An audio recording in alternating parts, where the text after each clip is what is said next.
రాజశేఖర్ రెడ్డి అనే ముఖ్యమంత్రి ఉండే. నేను చెప్తా ఉన్నా మీ ముందు ఇయ్యాల ఆయన ఆరోగ్యశ్రీ అని ఒక పథకం తెచ్చిండు. నేను ముఖ్యమంత్రి అయిన తర్వాత అడిగిన, హెల్త్ డిపార్ట్మెంట్ని పిలిచి అడిగిన, ఇదేం పథకమయ్యా బాగుందా అంటే, సార్ మంచిగుంది, ప్రజలకు లాభం అవుతుందని చెప్పింది.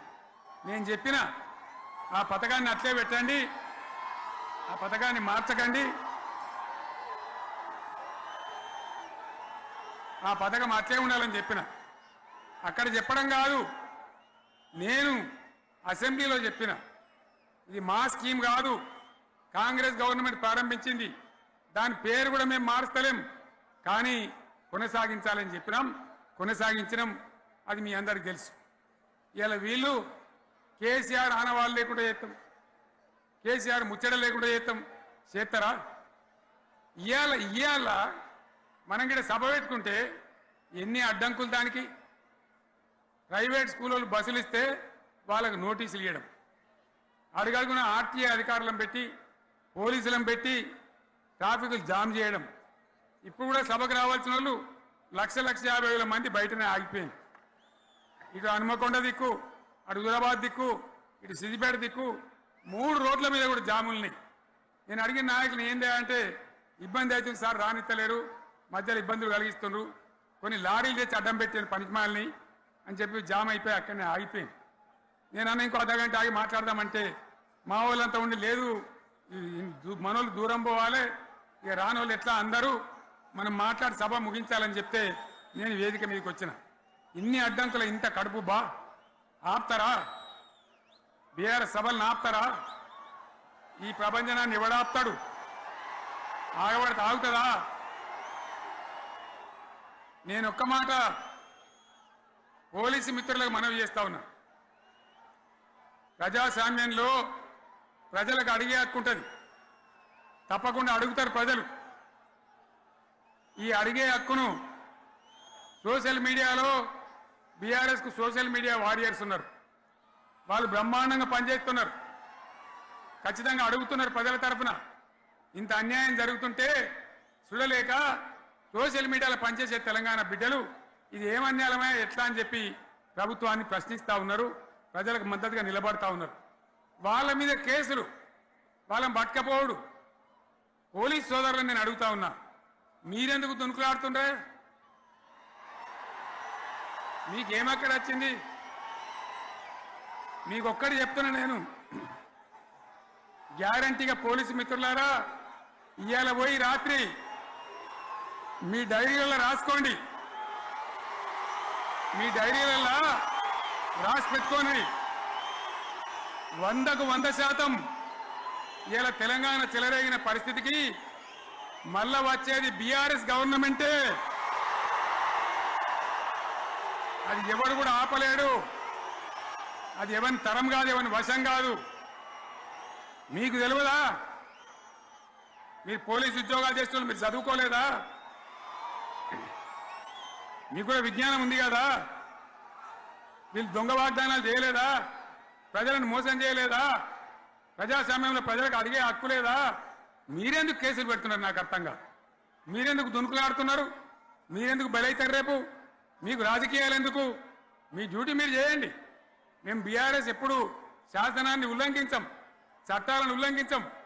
అయినా నేను ఒక్క మాట మళ్ళీ చెప్తా ఉన్నా, మీకు ఆల్రెడీ చెప్తా ఉన్నారు పార్టీ నుంచి, ఎక్కడ ఎవరిని మీ మీద అన్యాయం కేసులు పెట్టినా మన టీఆర్ఎస్ లీగల్ సెల్ వీరులు ఉన్నారు, మీరు భయపడే అవసరం లేదు. న్యాయస్థానాలని అక్కడ పోరాటం చేద్దాం. మీకు అండగా కేసీఆర్ ఉంటాడు, బీఆర్ఎస్ ఉంటుంది, అందరం ఉంటాం. ఇక ఈడికెళ్ళి నేను కూడా ఊకోను, నేను బయలుదేరతా. యాన్ దాకైనా మంచిదే. ఎవరెవరి సంగతి ఏందో, ఎవరైనా లెక్క ఏందో అన్ని కూడా లెక్కలు తీద్దామని మనవి చేస్తా ఉన్నా. ఈ రకంగా మనం ముందు పోవాలి. ఒక్క మాటలనే ఉన్నదా? ఇవాళ ఈ ప్రభుత్వం, ఈ కాంగ్రెస్ నయవంచక ప్రభుత్వం సంక్షేమంలో ఫెయిల్, మంచినీళ్ళలో ఫెయిల్, పొలాలకు నీళ్ళు ఇవ్వడంలో, సాగునీళ్లలో ఫెయిల్, కరెంటు సరఫరాలో ఫెయిల్, రైతు బంధులో ఫెయిల్, విత్తనాలు ఎరువులు సరఫరాలో ఫెయిలేనా? ధాన్యం కొనుగోలులో ఫెయిల్, పల్లెలు పట్టణాల అభివృద్ధిలో ఫెయిల్, భూముల ధరలు పెంచడంలో ఫెయిల్, మరి దేంట్లో పాస్ అయిండు? ఎటుపడితే అటు ఒర్రుడు, దేవుళ్ళ మీద ఒట్లు పెట్టుడు, అబద్ధ వాగ్దానాలు చేసుడు,